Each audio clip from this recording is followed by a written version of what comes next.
que foi vir pra cá? Vir pra cá hoje no episódio? É. Vir pra cá começou na semana passada, quando eu lembrei que a gente tinha esse episódio hoje. E aí eu já pensei nisso semana passada, falei, opa, semana que vem, segunda-feira, eu tenho um compromisso especial que não faz parte da minha rotina. Fez parte da minha rotina levar a Cora, minha cachorrinha, na creche, e a Dora, que é amiga dela de condomínio, 2 cachorrinhas. Você leva a filha e a colega? Tá. E aí a mãe da outra, busca a minha e a filhinha dela, a Dora. E a gente faz isso, eu levo ela à busca. E aí eu acordei um pouquinho mais cedo, né, pra eu poder passar uma maquiagenzinha, pensando nisso, e falei assim, vou levar as meninas. Falo as meninas. E depois eu pra lá. E vindo pra cá, eu vim pensando, será que a gente vai falar sobre o quê? Eu sabia que seria uma conversa, um bate-papo sensível. E que seria tocante, porque conversar com você é isso, né? Conversar com você, a gente traz essa sensibilidade, assim, eu me sinto em paz. E foi isso, aí vindo pra cá foi um caminho até tranquilo, porque eu falei, nossa, vou lá pra Zona Sul, eu sempre pego um baita de um trânsito. Não peguei. Não. Vim em paz. Não dei uma buzinada no meio do caminho. E foi isso. Como que eu posso te chamar? Posso te chamar de Cá? Te chamo de Kalina? Como que eu chamo você? Acho que eu prefiro Cá. É? Uhum. Você tem uma energia muito afetuosa. Desde sempre? Eu acredito que sim. Assim, eu tive pessoas pontuais que me mostraram o que é afeto. E eu me apeguei muito a isso. Então, eu acredito que essa coisa de ser afetuosa veio dessas pessoas, assim. Mas eu também escolho com quem ser. Eu não sou com todo mundo, não. Ah, não? Não, é só com quem eu sinto reciprocidade. Tipo, você eu sou. Com os outros, eu sou educada. Uhum. E gentil, mas afetuosa é com quem eu sinto essa troca. O que é ser afetuosa? Ou melhor, o que é a Kalina sendo afetuosa? A Kalina que cuida, né? Que cuida, a Kalina que zela. Eu gosto de... As pessoas com quem eu tenho essa troca, com que eu sinto que também tem interesse em cuidar de mim, muitas vezes eu não permito esse cuidado. Eu gosto mais de cuidar do que ser cuidado. Não sei se é que eu gosto, mas assim, é o que meu você comportamento E eu cuido, zelo, pergunto se tá bem, se tá tudo bem, faço surpresas, tô sempre presente, não tentando ser invasiva, mas dentro do possível presente. Mas agora você me fez parar pra pensar que, ultimamente, eu tenho sido afetuosa com pouquíssimas pessoas, assim. Antes eu era com muitas mais pessoas. Hoje eu sou assim, consigo contar nos dedos de uma mão com quem eu sou afetuosa hoje. O que determinou essa mudança, essa forma mais seletiva de ser, com quem ser?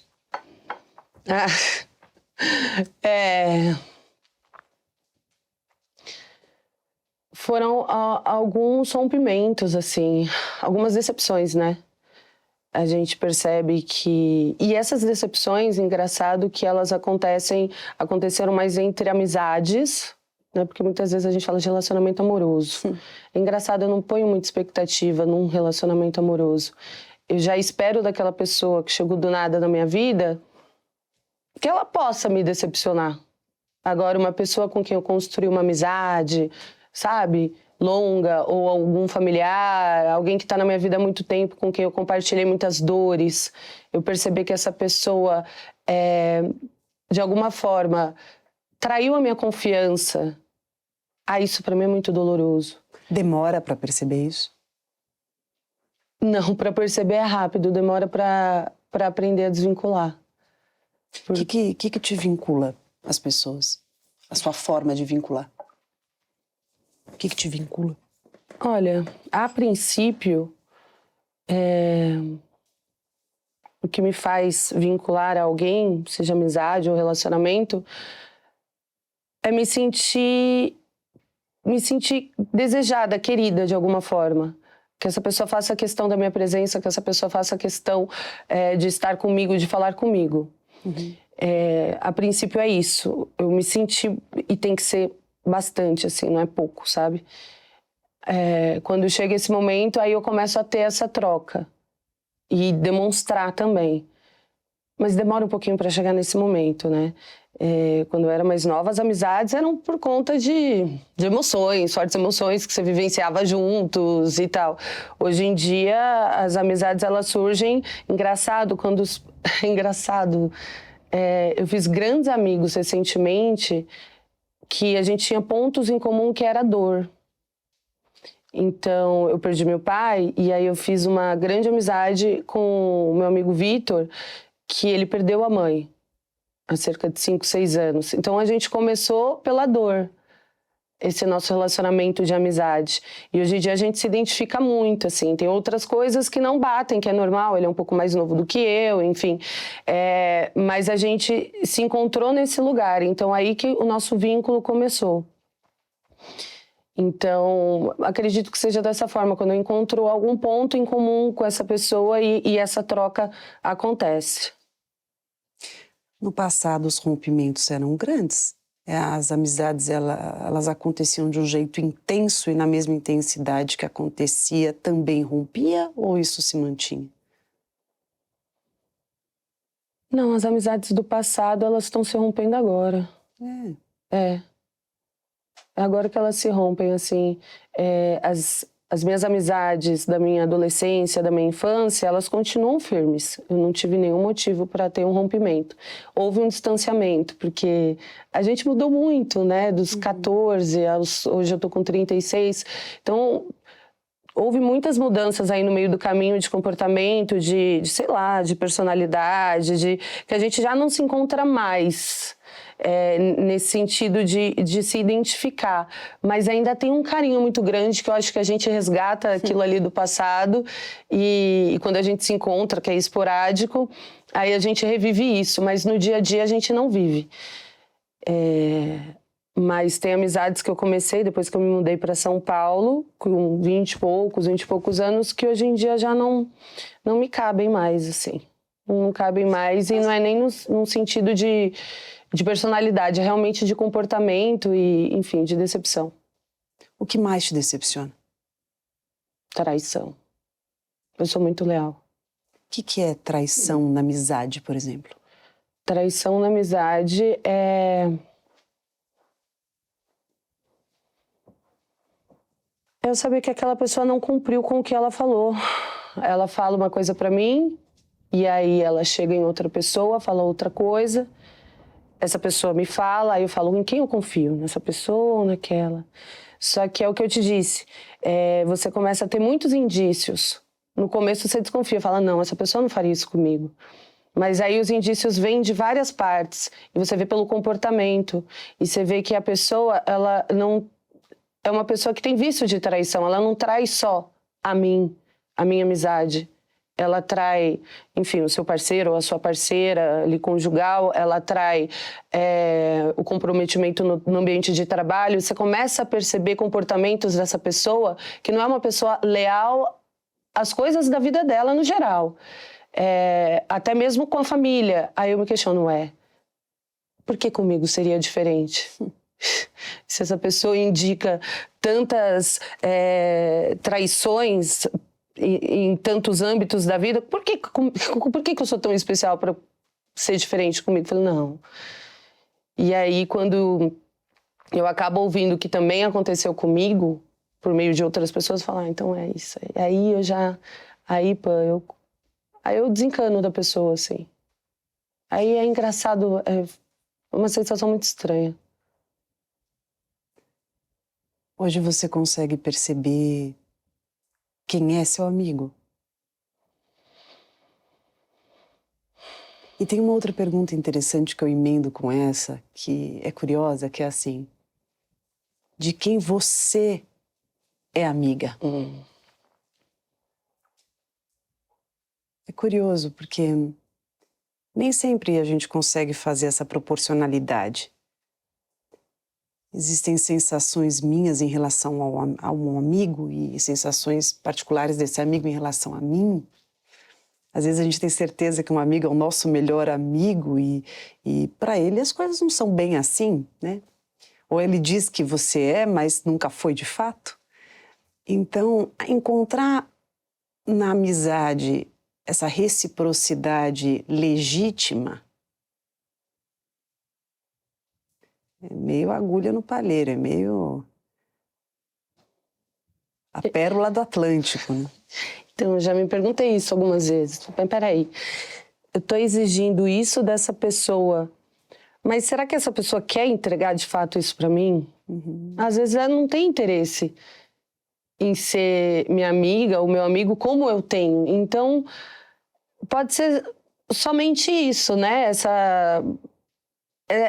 Essa falta de reciprocidade, na verdade, não é falta de reciprocidade, é falta de interesse. Será que essa pessoa quer se entregar na mesma proporção que eu quero? Às vezes não. Mas se eu sei quem é meu amigo hoje, é complicado. É muito complicado isso. Eu sei que minha mãe e minha irmã são minhas amigas. Qualquer outra pessoa fora do meu âmbito familiar pode estar meu amigo ou minha amiga, mas sei. Interessante quando a gente fala de amizade na família, né? Porque às vezes você tem uma irmã, um pai, uma mãe, um irmão, um vô, uma avó, um tio, uma tia. São pessoas que você tem carinho ou você tem consideração pelo vínculo sanguíneo, mas não necessariamente você tem a conexão da amizade, né? Encontrar amizade nessas pessoas, além do vínculo, das responsabilidades da conexão, eu penso que é um baita de um privilégio, né? Por exemplo, você ter amizade com uma irmã. Pode ser sua irmã, é porque é minha irmã, quantas vezes é minha irmã, mas não, é minha irmã e também minha amiga. Eu falo que é mais um papel em exercício. Você acabou de me dizer que você tem, né? Você sempre soube ou você descobriu com o tempo? Não, sempre soube. A minha irmã é minha maior confidente. Ela é mais velha do que eu, ela tem 5 anos a mais. E é claro que quando a gente era criança, enfim, adolescente, a gente teve as nossas tretas cabulosas e tal. Mas assim, durava 5 minutos. Aí daqui a pouco já... E aí hoje em dia, ela sempre tem uma palavra, ela é prática, Poliane é prática, assim, sabe? E a praticidade... Poliane? Poliane. E a praticidade dela se encaixa com a minha emoção, assim. Então ela dá uma segurada, na verdade, menos. Então isso daí acaba então, rolando vocês são equilíbrio. Complementares? Sim, complementares. E então ela é minha melhor amiga. E a amizade, Pã, é engraçado, talvez... não sei se é certo ou errado, mas é o que eu te digo. A amizade, pra mim, eu associo muito a confiança, a lealdade, como eu estava te dizendo. E eu sinto que, pra mim, eu só vou ter confiança e lealdade com pessoas da minha família, pessoas próximas. Como era com meu pai, que faleceu, e agora que eu tenho minha mãe e minha irmã. Então, eu tenho muita dificuldade de relacionamento, seja amoroso ou de amizade, porque eu fui criada nesse âmbito familiar que eu ouvia dentro de casa. Só confie no seu pai, na sua mãe, na sua irmã. Todo mundo fora, no mundo, qualquer pessoa pode um dia te decepcionar. Você me fez lembrar que nós estivemos juntas em 2 oportunidades no seu podcast maravilhoso, Balzacs, né? E eu percebi numa das conversas, porque lá também a gente conversa muito espontâneo, né, solto, que essa história da traição, ela é algo bastante forte para você. E agora, escutando quando eu falo da família e você trouxe, eu estou entendendo que não é só para você. Tem um apelo forte na família. Tem. Tem uma ferida de traição nessa família? Não, ao contrário. Até me desculpa os homens que estão nos ouvindo, esse momento, eu sei que tanto homens quanto as mulheres, eles traem na mesma proporção. Mas antigamente, por essa questão principal do machismo, a gente sempre via que o homem acabava, e era normalizado até, né? Traindo a esposa, tendo uma relação extraconjugal. E meu pai, ele não era um homem perfeito, ele era um homem cheio de problemas psiquiátricos, era muito depressivo, muito ansioso, reativo, mas ele sempre bateu no peito com orgulho, todo orgulho do mundo, até o último segundo da vida dele, de falar: papai nunca traiu sua mãe, nunca. E meu pai gostava de uma festa, ia pra lá e pra cá, e minha mãe falava: vai, bem, vai. Só que ele era um homem tão transparente e tão inocente em alguns sentidos, que a gente tem certeza que se um dia ele tivesse de fato feito alguma coisa, ele teria falado, ele teria exposto de alguma forma, ele teria, enfim. Então ele sempre manteve isso e ele sempre falou e repetiu isso. Eu, por um tempo, eu pensei: será que ele tem alguma culpa para ficar repetindo isso, de fato? Até um dia eu conversar com a minha mãe, falei: mãe, nunca de fato aconteceu? Ela falou: filha, não, a gente é de uma cidade pequena, esse pai é extremamente popular, se algo tivesse acontecido, certamente chegaria até meu ouvido. E por ele, não por ninguém. Então ele sempre reforçou isso, sempre. E nós, na nossa casa, sempre foi um homem, que é ele, e 3 mulheres, minha mãe, minha irmã e eu. E ele sempre bateu nessa tecla: nunca dependa de homem nenhum, e dava exemplos, porque você vê a sua tia não sei quem, não sei quem, não sei o quê, dependente, ele mete o chifre nela e não sei o quê, blá, blá, blá. E eu assim, desde criança. Então, depois quando eu comecei a me relacionar, eu tinha esse medo da traição. Falei: nossa, acho que nenhum homem vai ser como meu pai. Acho que eu nunca vou conhecer um homem que tenha tido comportamento como meu pai, assim, sabe? E realmente, assim, o meu primeiro namorado, depois que a gente terminou, eu descobri que ele me metia chifre a roda. Eu falei: olha que safado. E aí, só que só foi no final, sabe? Só depois que a gente terminou. E aí, outros namorados, eu não tive, assim, nunca uma prova. E nem fui atrás. Não é porque eu tenho medo de ser traída que eu também vou caçar, sabe? Sarna pra me coçar. Então, não vou atrás. Não sou dessas que fuçam, não sei o quê, mas eu sou desconfiada. Isso eu sou bastante. Então, e o medo da traição não é só por isso também, não. É da amizade. A amizade eu já fui traída e foi muito doloroso, enfim. Mas tem uma coisa importante que é interessantíssimo, que ao passo que você escutou muitas vezes desse pai, que ele nunca traiu sua mãe, e numa forma de mérito mesmo, né? Mostrando que isso é maravilhoso, é assim que tem que ser, é assim que eu faço, e é um modelo masculino que você tem, o seu primeiro modelo masculino, né? Tem-se também uma crença nesse momento, né? Que é um mérito, é muito interessante. Ali a fidelidade, ela está associada a mérito. E ela está associada a uma situação inquestionável. O lado positivo é que isso coloca esse pai num lugar de cuidado, que foi um termo que você usou desde o comecinho da nossa conversa, que quando você gosta, você cuida. Então, acho que por trás dessa fala tem o cuidado. Tem um pai que diz: eu cuido da minha relação, eu cuido de vocês, eu cuido da mulher e vocês são mulheres, cuidem-se, né? Então isso é algo muito positivo. Por outro lado, lembro também de uma conversa nossa sobre traição, que você me perguntou: é possível perdoar uma traição? E aí eu volto essa pergunta para você. Porque você tem uma crença internalizada sobre não trair como mérito. Ou seja, quando alguém trai, deve ser bem difícil perdoar. Deve ser bem custoso. Eu arriscaria dizer: aonde está dentro de você a página, o capítulo da parte de perdão? Aonde está isso, né? E por que eu digo isso? Porque eu também não quero que ninguém que eu amo me traia. nem as minhas amigas, nem a pessoa com a qual me relaciono, nem os meus familiares, que são pessoas significativas para mim. E acho que a última coisa que a gente imagina na vida é ser traído por quem a gente mais confia e quem a gente mais ama. Só que o ser humano é falho. E muitas dessas pessoas não vão nos trair, mas outras talvez traiam. E o que fazemos com isso? Como lidamos com essa situação? Como você lida? Eu perdoo, mas eu nunca esqueço. Nunca. Nunca esqueço. E perdoar é esquecer? Não. Eu perdoo porque eu entendo justamente isso. O ser humano é falho. Eu posso falhar.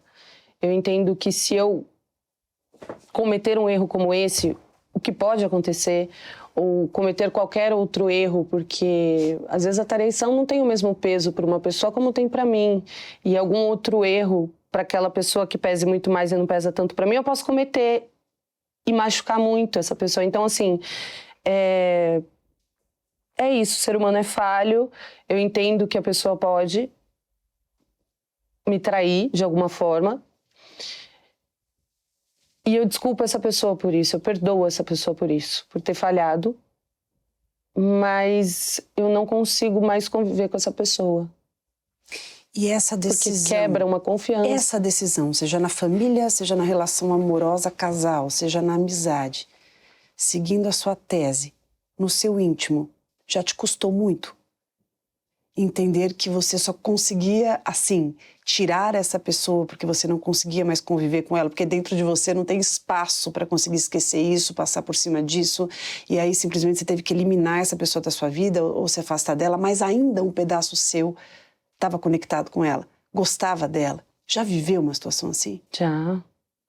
Já vivi uma situação assim. Uma situação de traição com uma amizade na época da faculdade. Eu me senti esfaqueada nas costas, assim, de uma forma muito cruel. E eu fiquei muito mal. Isso me deixou muito mal na época. Eu não acreditei que a pessoa poderia fazer isso. E até hoje isso me dói. Falando com você, 10 anos depois. Isso me dói. Porque eu ainda sinto um carinho por essa pessoa. Muito, assim. Eu ainda sinto. Quando eu penso nessa pessoa... Você tirou da sua vida? Tirei. Tirei na hora. Eliminei, não tem como. Tirei da minha vida na hora. Falei assim, não quero nunca mais. E tentou vir atrás, aí aconteceu da gente se esbarrar, pedir perdão, me abraçar, porque a gente ainda tinha, né, pessoas em comum naquela época. Abracei, perdoei, chorei com ela, mas não retomei e não iria retomar. Não tem como, não tem condição nenhuma, assim. Pode ser que ela não repetisse o mesmo erro, mas já não me... Sei lá, não me cabia, doía muito. Naquele momento, doía muito olhar pra ela. Porque eu olhava pra ela e lembrava disso. Hoje, quando eu penso nessa pessoa, eu não tenho mais essa dor. Eu não esqueci o fato. O fato existe. Mas eu não tenho mais essa dor. Eu penso nela com carinho e só. Mas também não quero nunca mais na minha vida. Não agrega. Não agrega pra mim. Então, traição pra mim é isso. Eu vou te perdoar. Não sei em que momento. De primeira pode ser que não. De primeira pode ser que eu te odeie com todas as minhas forças. E dure meses. Mas em algum momento eu vou te perdoar. Mas eu jamais vou esquecer. Jamais. E você nunca mais vai ter aquele espaço na minha vida que você um dia já teve. Isso é outro fato. Pelo menos até agora. Até o dia de hoje. Se isso vai mudar daqui pra frente, eu não sei. Como isso funciona quando a protagonista da falha é você? Porque você é um ser humano. Talvez você não tenha traído um parceiro amoroso, mas talvez você, sem nem perceber, possa ter traído alguém que te queria muito bem. Eu falo que, às vezes, mesmo sem trair, a gente trai sem nem imaginar. Como que é? Já aconteceu. E foi tenebroso. Eu imagino. foi terrível, assim, porque para mim, não me isentando da culpa, mas para mim foi um mal entendido, uma falta de comunicação que chegou no ouvido dessa pessoa de uma forma completamente maldosa. E hoje, quando eu paro para pensar, eu falo, cara, uma coisa tão juvenil que aconteceu, que dava pra gente ter conversado na maior boa, sabe? Não foi uma traição nesse sentido, nada disso. Mas chegou de uma forma diferente do que foi dito no ouvido dessa pessoa. E por isso que eu te disse, eu não sei como essa pessoa interpreta, o que ela considera disso, se infelizmente, o comentário que eu fiz não tocou num pedacinho ali muito frágil e vulnerável dessa pessoa que eu desconhecia. Simplesmente virou a cara pra mim, me eliminou da vida dele de uma forma assim muito cruel. A gente era muito íntimo, muito próximo, era uma amizade que estava começando a quase virar um romance, e era um negócio muito muito bonito, porque parecia inocente, aquela paquerinha, uma coisa mais leve, não é como hoje em dia, foi uma construção. E quando aconteceu isso, que pra mim foi algo tão banal, e ele simplesmente me tirou com tudo da vida dele, eu fiquei sem chão. Eu tentei fazer de tudo. Ia até a casa dele, levava florzinha, sabe, que era do outro lado da cidade, aqui de São Paulo, mandava mensagem, tentava conversar, vamos conversar, vamos... Até que chegou um momento que eu falei, não tenho o que eu fazer, ele não tá me dando espaço, ele não tá me dando abertura, eu não tenho o que fazer, sofri. Sofri muito. Existe a possibilidade da gente ser mal interpretado pelas pessoas e também interpretarmos equivocadamente ou até de uma forma mais nublada situações de outras pessoas à nossa volta? Existe. Uhum. Por isso que eu falo pra você que hoje em dia, antigamente, eu era um pouco mais reativa e rebelde. Não gostei disso, chega, tchau, um beijo, tchau. Não quero mais saber disso na minha vida, essa amizade, esse cara, essa pessoa, não quero. Hoje não, hoje é o que eu te falei, eu espero indícios, eu espero provas. A primeira não é o suficiente pra mim, porque vai que, né... não foi o que quis dizer, ou não era bem assim, ou não estava num bom momento, eu vou perdoando, assim, algumas situações. Ou relevando, perdoando não. Porque eu já fiz muita coisa errada, então, e sem querer fazer. A gente faz sem querer, sabe? O que é muita coisa errada? Muita coisa errada que eu digo assim, muita coisa mal interpretada, que às vezes eu quis dizer, como eu falei agora com esse caso desse meu amigo, eu quis falar uma coisa que por ele foi interpretada de outra forma. Mas não tinha nada que eu falasse que tiraria isso da cabeça dele, da mente dele. E aí eu me vi nessa situação, eu me vi ao contrário. Eu falei assim, poxa, eu também já fiz o que ele fez. E que injusto, porque eu não tô tendo nem oportunidade de me justificar. É injusto, sabe? Então, depois que eu vivenciei isso e outras situações não tão intensas quanto essa, mas semelhantes, eu comecei a relevar também e não ser tão radical assim nas minhas decisões, sabe? Esperar e avaliar um pouquinho mais. Olha, a gente está vendo que teu pai, como um modelo, te ensinou que fidelidade é um mérito. Mostrando para você que traição era algo descabido. E era uma coisa tão grande para você que você chegou até na sua mãe para perguntar, mãe, é isso mesmo? Mas mãe, né? Como quem precisa verificar, né? Porque Confiei dele até. Claro, mas olha como a necessidade de te apresentar algo tornou você também exigente sobre algo. E a vida tem te mostrado que as pessoas falham, que você falha, que tem algumas conexões que elas são destrutivas, que a gente tem que se afastar mesmo, são nocivas. Mas que nós também falhamos e que podemos ser mal interpretados, que às vezes alguém está nos olhando ou pensando sobre nós hoje dizendo, nossa, isso aí não presta, que absurdo tal. E poxa, não, a gente presta sim. Só que somos falhos e tem momentos na vida que a gente vai errar sem perceber que está errando, que vai falhar sem imaginar o quanto de prejuízo isso vai ter. E assim a gente vai crescendo e amadurecendo na vida. E o que se espera é que a gente consiga falhar o menos possível e acertar o mais possível para que a gente tenha saldos mais interessantes, né, mais gostosos para a nossa jornada. talvez a vida te convide a saber diferenciar algumas pessoas, cá. E aí eu te coloco uma pergunta para você refletir, né? Será que falhar, trair é inaceitável? Ou é preciso ponderação, reflexão e releituras de acordo com o tempo do impacto? Veja, às vezes alguém falha com a gente e aquilo dói.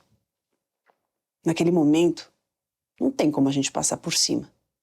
E o afastamento para a elaboração daquilo que aconteceu faz-se necessário, afinal, a traição gera uma consequência. E justo que a pessoa viva essa consequência. Mas a eliminação total, ela faria com que nós não considerássemos a possibilidade de uma releitura. Existem pessoas que traem e que são mal intencionadas. Existem pessoas que traem por imaturidade. Existem pessoas que traem porque estavam tão desconectadas com elas mesmas que precisavam de alguma experiência para conseguir encontrar o prumo. Existem pessoas que estão nessa fase de maturidade e que não conseguem agir diferente, e ainda que não sejam más pessoas, são más pra gente. Mas tem também aquelas pessoas que elas falham, percebem, reconhecem, aprendem, se aprimoram. A gente não tem que esquecer, e não dá para esquecer, o mal que alguém nos fez, a consequência de um ato impensado, a consequência de uma impulsividade ou de uma conduta egoísta, seja o que for. Mas é sempre importante que a gente considere da onde veio, como veio, como essa pessoa compreendeu o que aconteceu. Ela enxergou, percebeu, ela está ponderando, ela está melhorando. Não, ela continua igual. Para que a gente consiga reconsiderar aquela crença inicial de que não trair é um mérito, entender que ninguém quer ser traído, mas que é sempre importante perceber que traição foi essa? Quem traiu? Quem é essa pessoa? O que essa pessoa pensa sobre isso? E o que eu sinto sobre essa pessoa? Trazer a flexibilidade, o espaço de releituras, de revisão, é considerar que estamos em evolução, que a gente pode melhorar, que o outro também pode melhorar. A gente fica com uma tolerância sábia sobre nós e sobre os outros. Sim, tem quem nunca mais. Tem quem por agora não. Tem quem talvez possa continuar. Tem quem vale a pena a gente ver de novo. Isso talvez te desobstrua para algumas relações. Sem esquecer a importância de se proteger nas relações. Que eu percebo que você aprendeu bem isso. Parece terapia, né? Que delícia! Oh, meu Deus, obrigada. Sim, sim. Total. Você tá falando, eu tô aqui lembrando dessa amiga da faculdade. Pensando, poxa, tadinha também naquela situação. O que ela poderia fazer? É. Sim. É complexo, né, isso daí. Teu pai também foi um grande amigo? Meu pai não. Não foi? Não, amigo não. Meu pai, ele era um cara que cuidava, mas ele era aquele cara típico pai, que era o provedor. Ele cuidava, ele não deixava faltar nada em casa, ele sempre protegia, mesmo distante, eu morando aqui em São Paulo, mudei com 18, uma moleca, né? E qualquer coisa ele falava, papai, volta, papai dá um jeito, sabe assim, sei lá, ele nem tinha jeito para dar, mas ele falava que dava e isso me trazia uma segurança. Mas meu pai nunca foi um homem carinhoso, um homem acolhedor, assim, de me ver sofrendo. Isso quem fez foi minha mãe. Minha mãe que me deu o colo. Meu pai foi outra coisa, assim, os ensinamentos, a praticidade da vida e tudo mais foi ele. Minha mãe foi a emoção. Então, ele não era um amigo, assim. Não confidencializava muita coisa com ele, íntima. Não me sentia muito confortável. Mas também nunca menti pro meu pai, nada, assim. Sempre fui muito leal a ele também. E quando ele foi embora? É engraçado. Isso eu tenho pra mim, isso eu peguei dele, né? Ele sempre gostou de cuidar de tudo da família. Sei lá, se alguém ficava doente ou se alguém morria, ele que ia atrás de velório, funeral, de médico. Um primo distante precisa fazer uma cirurgia, mas não tem quem acompanhe. Ele vinha para São Paulo no bate-volta, que são 500 quilômetros inteiros. Enfim, ele se entregava para as pessoas e ele cuidava, mesmo que não fosse alguém muito próximo a nós, assim. Ele era essa pessoa. Então, eu passei a ser essa pessoa.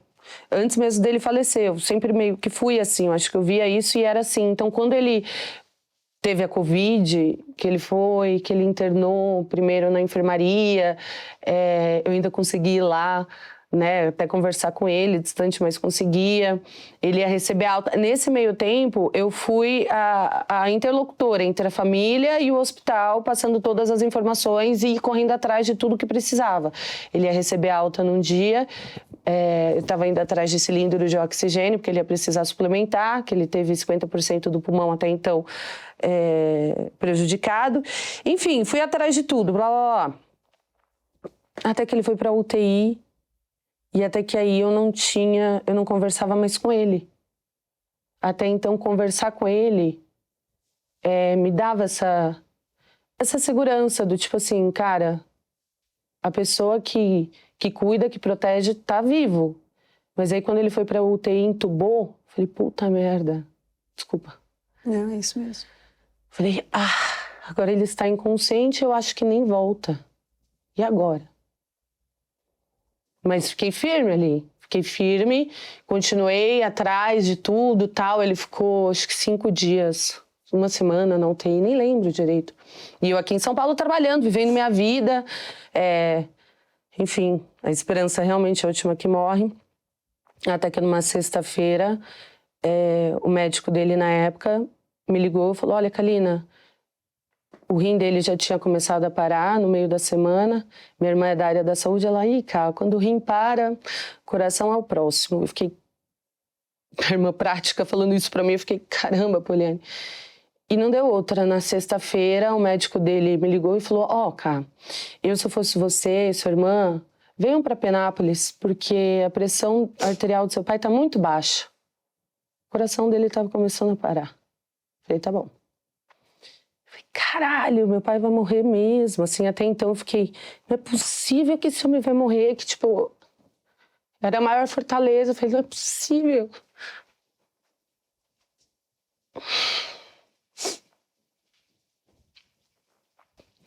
Até que no sábado de manhã eu tava me preparando para ir correr, minha irmã já tinha ido, minha mãe tinha ido no meu avô cuidar dele, eu recebi uma mensagem de áudio do médico. Kalina, desculpa, 7h poucos da manhã, mas seu pai acabou de partir, a gente fez tudo. Falei, porra, como assim, morreu? Eu fiquei isso na minha cabeça, mas morreu? Como assim morreu? Não é possível que ele tenha morrido. Fiquei até bravo com ele, coitado. Pô, pai. Tadinho. Aí, eu peguei meu carro, na época, fui pro meio do canavial, lá no interior.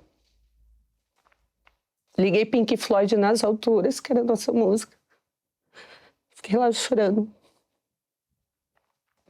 Virei pra minha irmã e falei, olha, eu cuidei de tudo até agora. Mas não me deixe escolher caixão pro papai, nem a roupa que ele vai ser enterrado, que eu não vou conseguir. Ela foi. Caixão fechado, não quis abrir, por mais que ele tenha tido Covid, ele morreu em decorrência da Covid, então não tinha mais o vírus ali.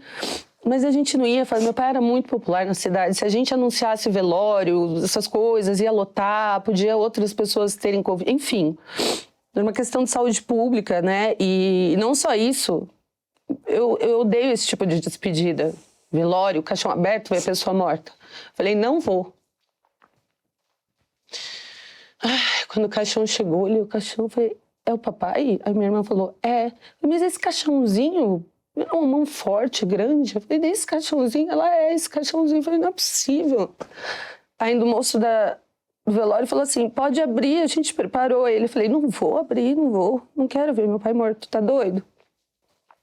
A gente fez a barba dele. Eu falei, porque ele tava com muita barba? Tava.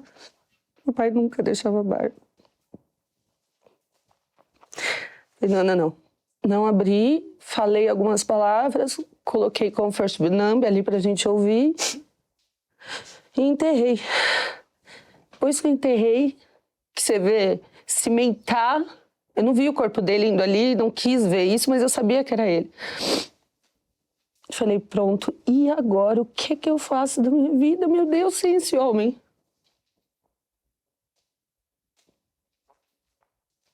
Tô aqui. E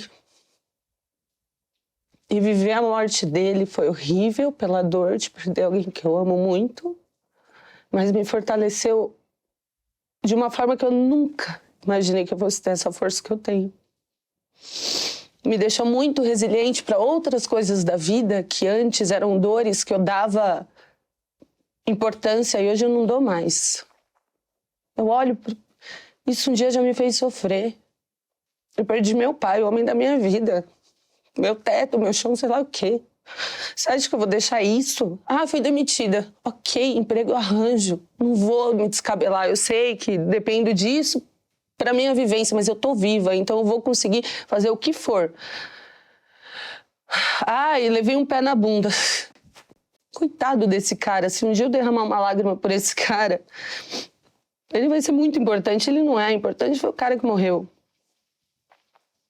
Então, assim, a perda do meu pai foi muito importante para eu aprender a lidar com outras perdas que eu dava importância e hoje eu percebo que são irrelevantes perto disso que eu passei, entendeu? Mas essa coisa da psicologia que vocês falam, eu acho muito bonito. Tem uma imagem muito forte que eu tenho para mim de um dia que eu estava chorando muito na minha casa antes de dormir sozinha, do nada, de saudade, de gritar no travesseiro e falar, por quê? Cadê o senhor? Eu queria conversar com o senhor. Desespero, desespero. Respira. Aí eu enxerguei aquilo. Eu vi que era a Kalininha, criança, desesperada.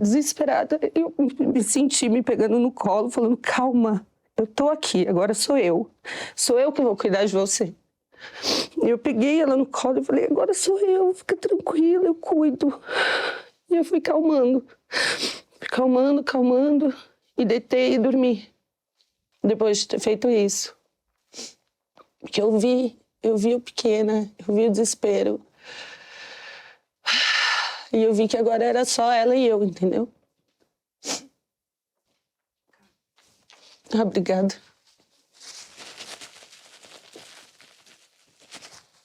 Nossa.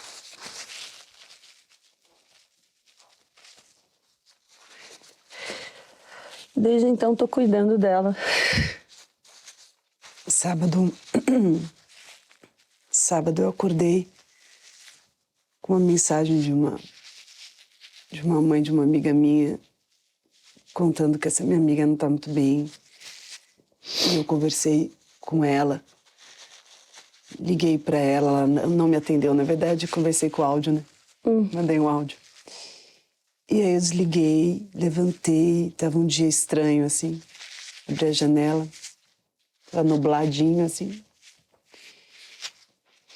E aí me peguei com uma saudade do meu pai também, uma saudade, assim, tão grande.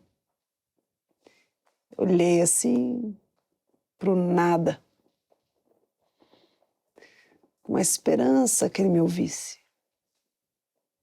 Não tinha um motivo específico.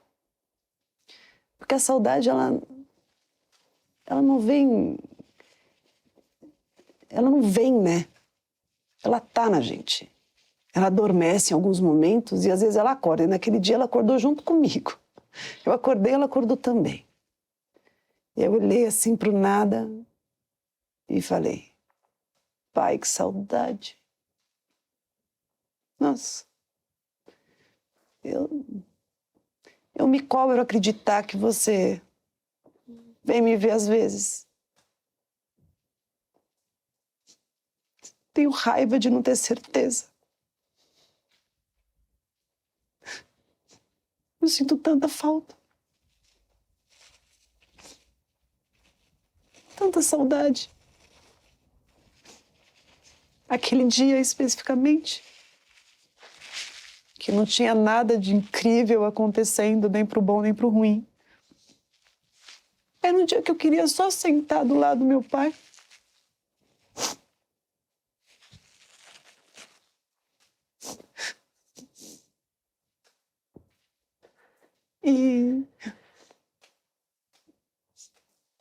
E sentir aquela conexão sincera de interesse em mim. Isso era muito bom.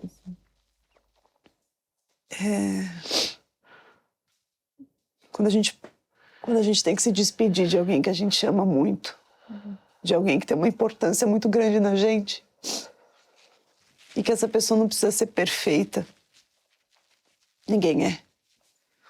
Nem a gente tem que necessariamente ter tido a melhor relação do mundo. Eu acho que ninguém tem.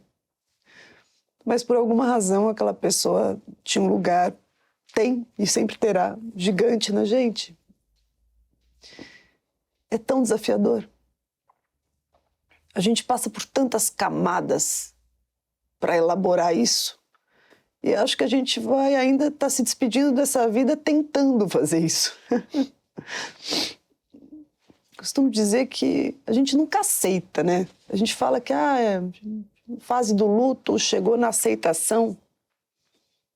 Não sei se é aceitação. Não tem o que fazer.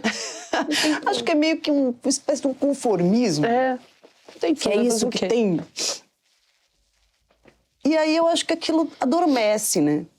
Mas quando é algo muito grande, uma conexão muito forte, não importa onde a pessoa estava, né? Aquilo permanece, aquilo continua existindo. E é assim que eu sinto.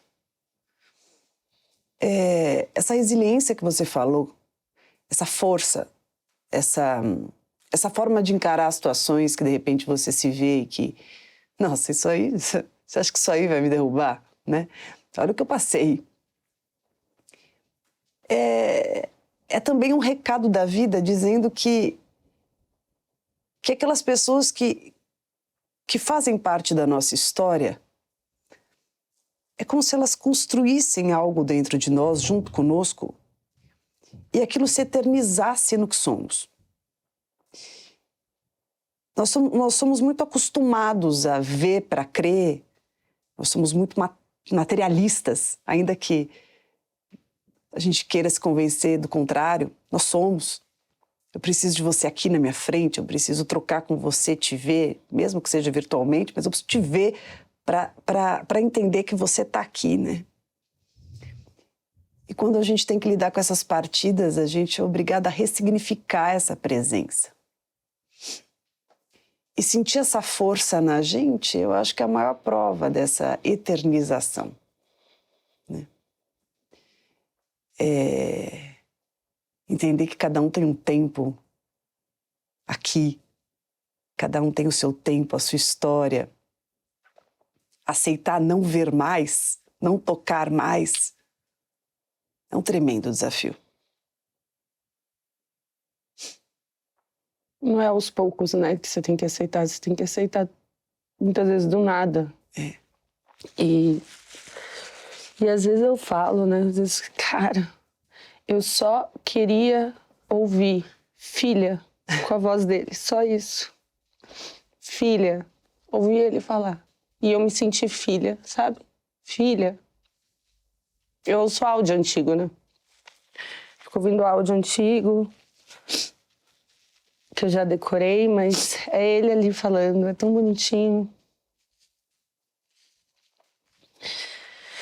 Ai, e é isso que você falou, o luto, a gente vai vivendo fases do luto. Ultimamente eu vivi uma fase que eu me senti culpada, porque eu já não chorava mais tanto. Será que eu já esqueci meu pai? Tem 3 anos e meio que ele morreu, eu já esqueci. Eu não tô chorando tanto mais, o que tá acontecendo? Só isso, 3 anos e meio, que filha que eu sou.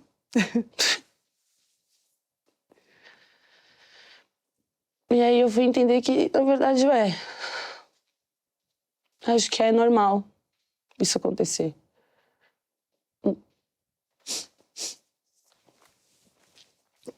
Tem momentos e momentos. Nesse dia eu coloquei Pink Floyd, eu vi e não chorei como eu ouvia, como eu chorava há 2 anos. E me senti culpada. Falei assim, por que você não chorou? Não é possível que você já tenha esquecido seu pai, que a memória dele tá indo embora. Não é possível. Mas você acha que você não chora porque você esqueceu? Ou você acha que você chora menos justamente porque você já está aprendendo a lidar com isso? Não, porque eu tô aprendendo a lidar. Penso nele todo dia. Eu acho que sou muito pentelha com os meus amigos, com as pessoas que eu conheço, porque eu só falo dele. Eu falo dele o tempo todo.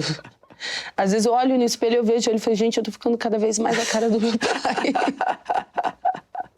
Eu tô ele todinho, olho foto, eu falo, gente, é o meu pai, eu tô a cara dele, que loucura. Eu penso nele o tempo todo, não é esquecimento não, é realmente aprender a lidar. Mas no começo você fica se sentindo meio culpada, né? Porque, sei lá, não tô chorando tanto mais, que história é essa? Mas não, é que você vai aprendendo. Nessa tal resiliência aí.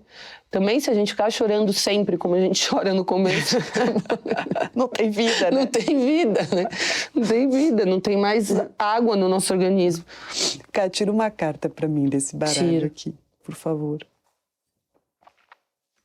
Eu tô muito panda. Não, você tá linda. Deu uma melhorada, não? Obrigada. Você tá de verdade. Eu tô de verdade, né? Vamos lá. Esse baralhinho eu falo que são as vozes do inconsciente. Vamos ver o que o invisível mostra pra nós. Pra onde ele quer que a gente vá nesse momento? Ei, invisível. Capricha, hein, invisível? Nossa. Nossa. Começo. Olha. Que legal. Que legal. O que te faz pensar? Começo.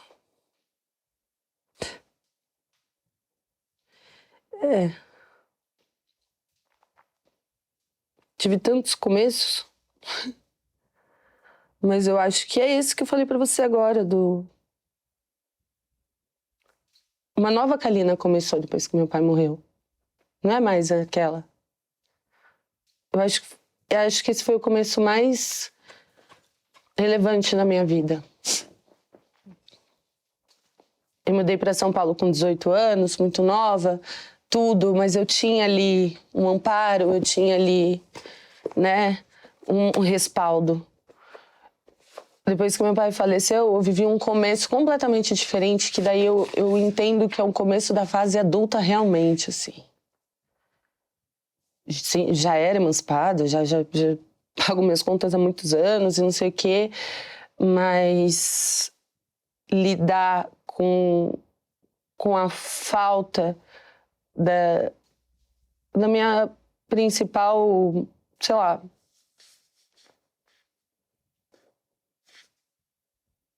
base, me fez começar uma nova Kalina.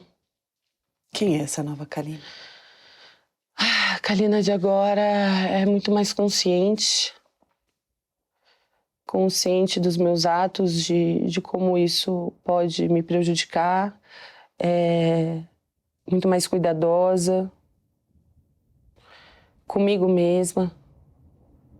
Engraçado, depois que meu pai morreu, Que loucura, não tinha pensado nisso. Depois que meu pai morreu, o meu autocuidado dobrou, assim.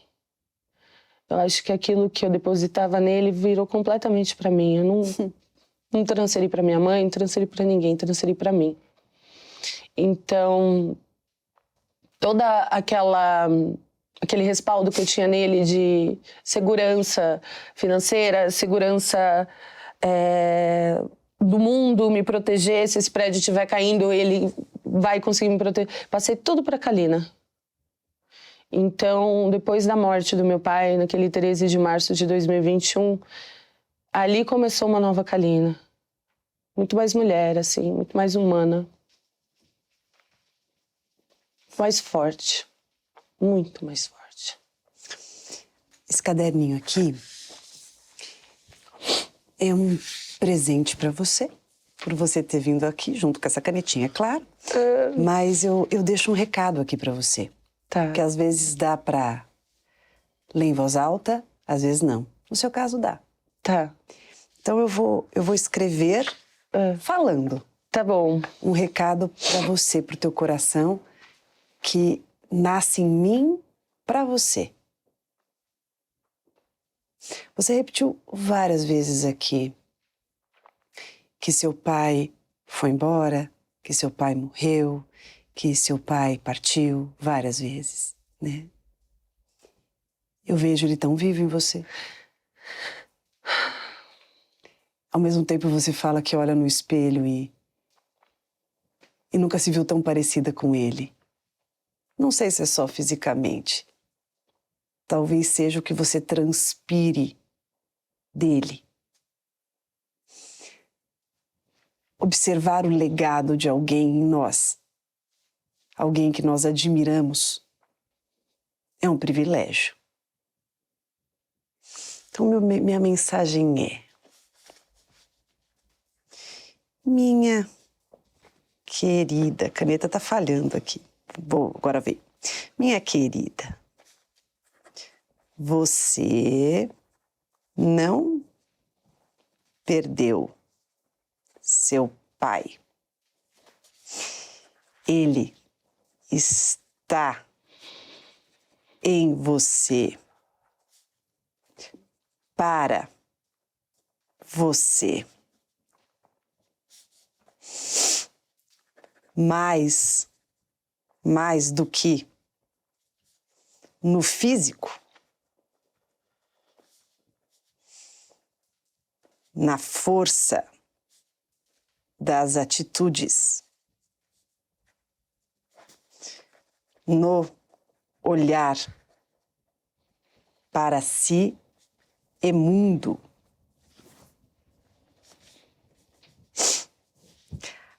As saudades são recibos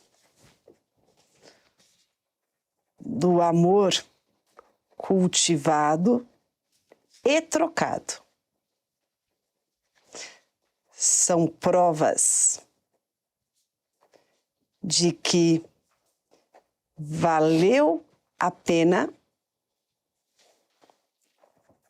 existirmos juntos.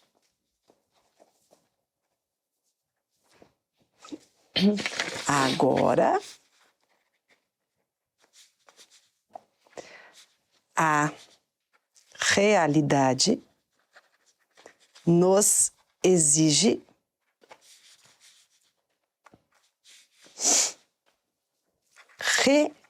reinvenção de conexão.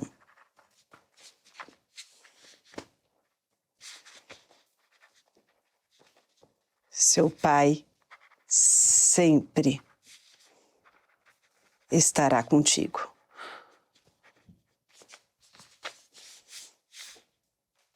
E estar com ele é escolha sua. Clamá-lo e buscá-lo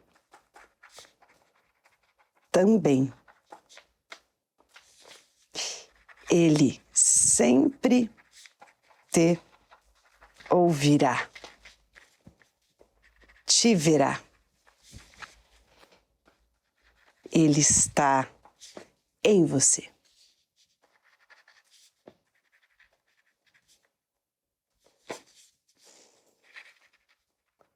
Quanto orgulho ele está sentindo e sempre sentiu sobre o que você é e se tornou.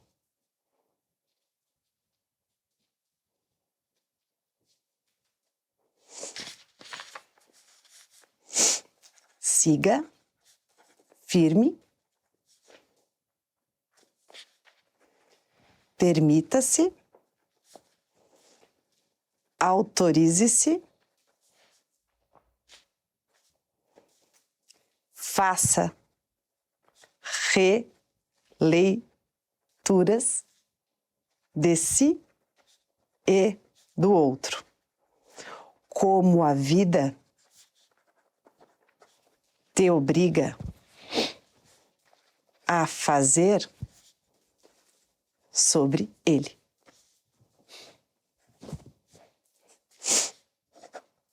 Um beijo. Pamela. Pamela. A vida tá te obrigando a fazer uma releitura sobre esse pai. Como você disse, sobre a raiva que deu quando ele foi embora, eu sei como é. Essa raiva, essa sensação de que... Por que você foi tão cedo?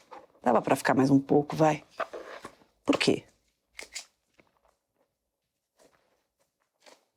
É como se ele te traísse.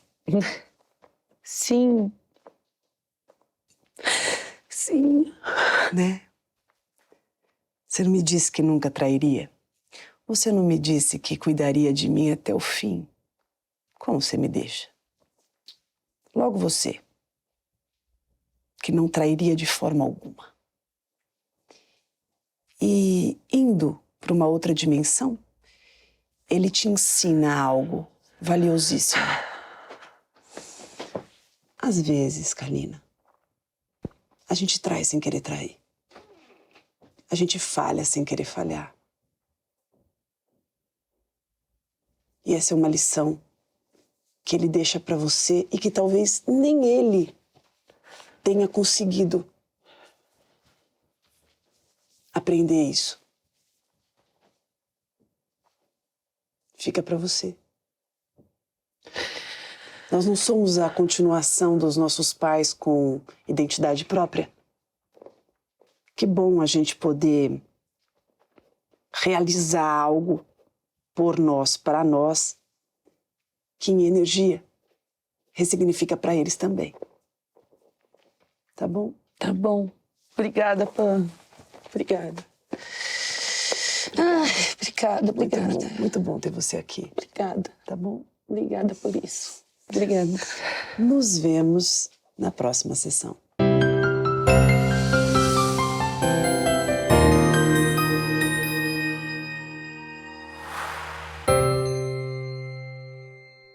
Deu vontade de fazer terapia, né? Então baixe agora mesmo o PCAP, meu aplicativo de atendimento psicológico, para você fazer a sua sessão de terapia a qualquer hora, de qualquer lugar. Temos milhares de psicólogos qualificados na abordagem do jeitinho que você quiser, prontos para te atender.